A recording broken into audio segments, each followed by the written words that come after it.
Wow, stories.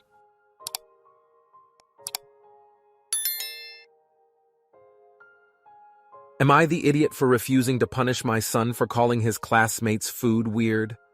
I, 32 female, got a private text this morning from the mother of my son's 7 male classmate. She told me that apparently my son has been calling her daughter's traditional lunch weird and things as such, and apparently that is making her daughter feel uncomfortable and insecure. She asked me to please talk to my son about being more sensitive and respectful so her daughter doesn't feel excluded. Now I feel for this woman as a fellow mother. No one wants to see their child feeling sad, but overcoming insecurities is a big part of growing up. Additionally, I thought it was ridiculous of her to criticize my son, a 7-year-old, for making relatively innocuous and curious comments about food that is not familiar to him. He's at a curious age and is discovering the world, and I refuse to try and limit him and shut him down for not having the emotional sensitivity of an adult. Politely, I told that mother that I was sorry her daughter was struggling with insecurities, and I found some online parenting articles about building your child's confidence to send to her so she could use some tips to help her daughter out. She replied and said I was acting completely shamelessly and disgracefully, and I'm not able to text her anymore. Am I the idiot? You're the idiot. Teach your son better words to use. That looks different. What is it? Or, your lunch is interesting. What is it called? There is a fine line between being curious and being rude. Teach him not to be rude. Teach him not to use words like weird when looking at someone's food. You're the idiot. Talking to your son is not a punishment. It's parenting. Just tell him to stop commenting on other kids' lunches. If he can't handle that, then you should be the one consulting articles about your child's poor confidence. Is this father being overprotective? Let me know in the comments. Now, am I the idiot for asking for my birth mother's ring back after a breakup? My ex and I, mid-20s, broke up 5 months ago after a 6-month relationship. Short but serious, plus intense. We talked about marriage and kids, etc. In the final month or so together, I gave him a 24K gold band from my birth mother who passed away when I was a child, as a token of my love for him. I initially said he could keep it during the process of breaking up because I felt bad, but now I want it back, given the sentimental value. My birthday and my birth mom's death anniversary is soon, so I miss her extra. A month after the breakup, I asked for the ring back, and he didn't say no but was very unwilling to set a time, saying he was traveling most of the month. A friend spotted him during that month on a date wearing my ring. Before we could set a time, he asked for feedback on our relationship. I said that I didn't like the person I was with, loss of routines, unhealthy habits, etc., and gave some examples. Probably a paragraph in total. He initially thanked me, then woke up the next day and told me he was extremely offended. I apologized for not acknowledging the good in our relationship enough in our prior convo, to which he never responded. Since then, I've texted him twice with no response on getting the ring back. Even told him that my birth mom's death anniversary was coming up. Am I the idiot for saying he can keep it then asking for it back? Was my feedback too harsh? No idiots here. You made a huge mistake. Morally, he should give it back.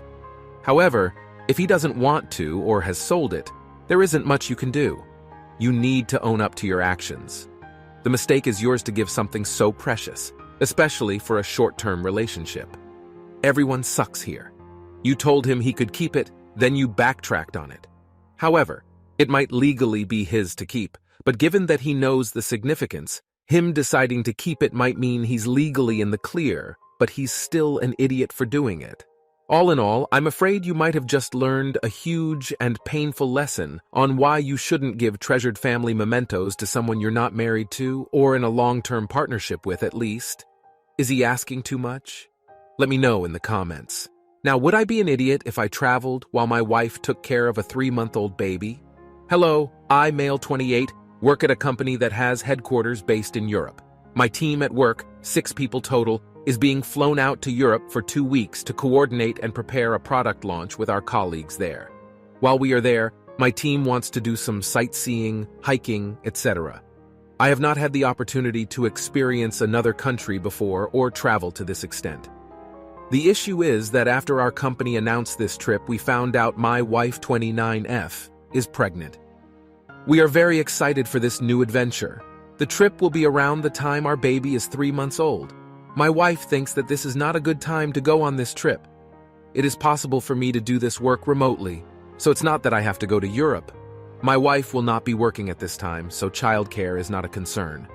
Our in-laws both live within 10 minutes, so we are also not without a support system in the 2 weeks. I am conflicted because on the one hand, I would love this experience, but I also know it would be unfair to leave my wife to take care of the child for 2 weeks while I'm away having fun.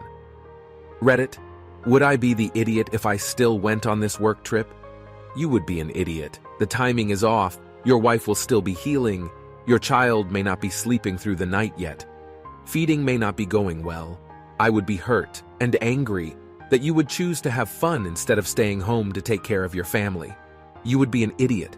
There could be complications. She may take longer to physically recover than you think, and you don't know if PPD will be an issue or not. Prioritize your wife over a trip to Europe. Is he mistreating his wife? Let me know in the comments. Now, am I the idiot for reporting my schizophrenic coworker to management? I'm working with a team to collect COVID samples, so we spend a lot of time sitting around getting to know each other. One of my coworkers was sitting alone laughing. I asked her what she was laughing at. She said, "Oh, just jokes in my head, I hear voices." She said she was bipolar and schizophrenic. She told us not to worry, the voices were being nice today. She went on to say they were much meaner when she was in college. She reassured us that everything was okay because she can go long periods without medication.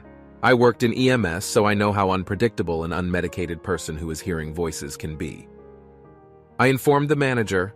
One of my coworkers thought what I did was wrong because that could get her fired due to the stigmatization of mental illness. The manager also works in the medical field, so she could tell something was off. She seemed supportive of our coworker, but decided to move her to a more supportive role that had less contact with the public. Edit. I didn't mention her not wearing the proper PPE because that's a no-brainer. Also, she wasn't joking about the voices being meaner in college. She was dead serious. 99% of the psych PDs you see in EMS are super chill. They are my favorite pets. However, you're on guard because that 1% can do a lot of damage to you or themselves. Thank you for all the responses. I try my best to be self-aware, not the idiot. I suspect you could have been held legally negligent if you did not. You didn't run screaming, shouting, "Watch out, there's a loony about," and you didn't demand they be fired. You merely gave management important info so they can handle this appropriately. You're the idiot.